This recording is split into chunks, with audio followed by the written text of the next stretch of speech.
Hello good morning everyone. यह video स्टूडेंटों के लिए है जिन स्टूडेंटों को पढ़ने लिखने और सोचने समझने में बहुत दिक्कत होता है। क्यों दिक्कत होता है और क्यों नहीं दिक्कत होता है, इस वीडियो में हम लोग इस बात को समझेंगे। लोग जो भी स्टूडेंट कहता है कि सर हमें समझ में नहीं आया है, सर के समझाने के बावजूद भी कहता है हमको समझ में नहीं होता है, तो ये उन लोगों की बदमाशी है और ये बदमाशी को सुधार करें। नहीं तो आने वाला दिनों में आप लोग पढ़े लिखे तो होंगे लोग, लेकिन आप लोगों में बोलने सोचने समझने की क्षमता नहीं रहेगा। जहाँ भी बोलिएगा उल्टा शब्द बोलिएगा। इसका यूज क्या हो जाएगा, हैबिट हो जाएगा बोलने का और करने का और रहने का। जब अगर गलत इफेक्ट पड़ेगा तो गलत ही उसका परिणाम मिलता है। दोस्तों हम एग्ज़ाम में जाते हैं एग्ज़ाम देने के लिए, हम लोग एग्ज़ाम में जाते हैं एग्ज़ाम देने के लिए। यदि कोई भी चीज़ हम लोग गलती तरीक़ा से और अच्छा राइटिंग में नहीं लिखते हैं तो वो काट दिया जाता है। सही भी लिखे हैं, अच्छा राइटिंग नहीं है तो वो काट दिया जाता है क्योंकि हमारे राइटिंग से ही हमारे पहचान होते हैं, हमारे राइटिंग से ही हमको नंबर दिया जाता है। इस तरह से इसी तरह से हमारे चलने और रहने की भाव से ही हमें लोग पहचानते हैं इस लड़का बहुत अच्छा है और लड़का में गुण क्वालिटी भरा हुआ है और पढ़े लिखे हैं। जो व्यक्ति अशिक्षित हैं, यदि उनमें चलने रहने और बोलने का ढंग है तो समझ जाइए कि वो पढ़े लिखा के भी फेल कर चुका है। दोस्तों जिस व्यक्ति के पास पढ़े लिखे तो हैं लेकिन चलने रहने समझने बोलने की क्षमता नहीं है, वो गलत ढंग से बोल रहे हैं, तो वो जानिए कि व्यर्थ हैं, वो शिक्षा व्यर्थ है। दोस्तों तो स्टूडेंट्स हम यही कहना चाहते हैं जिस माध्यम से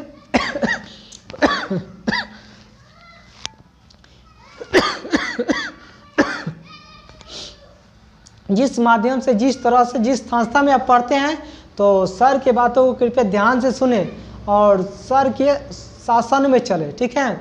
और जहाँ जिस नियम का पालन किया जा रहा है उस नियम का पालन कीजिए।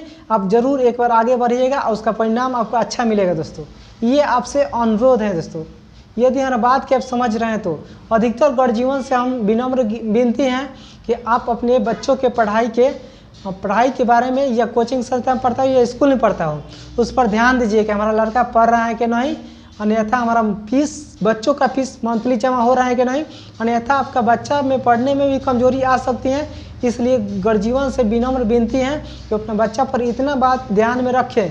और मान लीजिए ग्रामीण क्षेत्र में होता है क्या कि जो भी ट्यूशन या स्कूल में बच्चे पढ़ते हैं तो कभी 6 महीना 7 महीना का बाकी लग जाता है पैसा का, जिस कारण से बच्चा क्या होता है कि टीचर को पढ़ाने में मन नहीं लगता है। कोई होता है ऐसा, ये नहीं हम असलियत बता दे रहे हैं, वास्तविक बात है कि ऐसा होता है। दोस्तों वास्तविक बात यही है।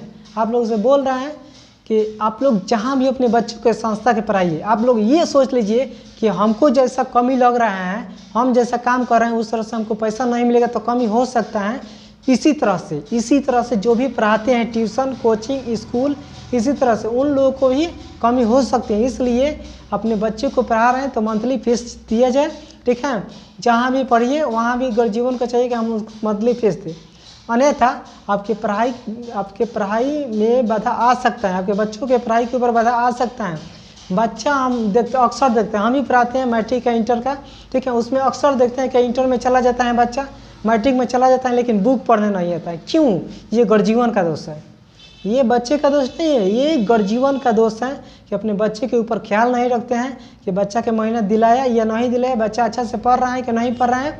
ये गर्जीवन की सब कमियां हैं, ये सब दोष नहीं देखते हैं। यही कारण होता है कि बच्चा कमज़ोर होता है, मैट्रिक में फेल होता है। मैट्रिक में जाने के बाद वो किताब पढ़ना नहीं जानता है, ABCD नहीं आता है, जनवरी फरवरी नहीं आता है, मंथली नाम नहीं आता है, तो जानिए कि वो उसका दोष नहीं है, वो सीधा गर्जीवन का दोष है, ठीक है। इसलिए पेरेंट्स हम ये कहना चाहते हैं, हम ये विनती करना चाहते हैं कि वो अपने बच्चे के ऊपर ख्याल रखें अधिकतर कि हमारा बच्चा का ट्यूशन का फीस भरा गया है कि नहीं। इस ऊपर ख्याल नहीं जाएगा तो बच्चा पढ़ने में असमर्थ रहेगा और ऐसा बच्चा एक जगह महीना लगाकर, एक ट्यूशन में महीना लगाकर लग जाएगा तो दूसरे ट्यूशन में भाग जाएगा।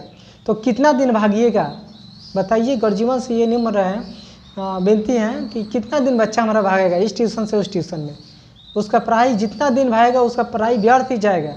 इसलिए अनुरोध है कि एक ही ट्यूशन में पढ़ाइए, एक ही संस्था में पढ़ाइए जहां उसको अच्छा लगे, बस आपसे यही विनती है। दोस्तों ये ध्यान वीडियो अच्छा लगा है आप लोग तो वीडियो को लाइक सब्सक्राइब जरूर कीजिएगा दोस्तों।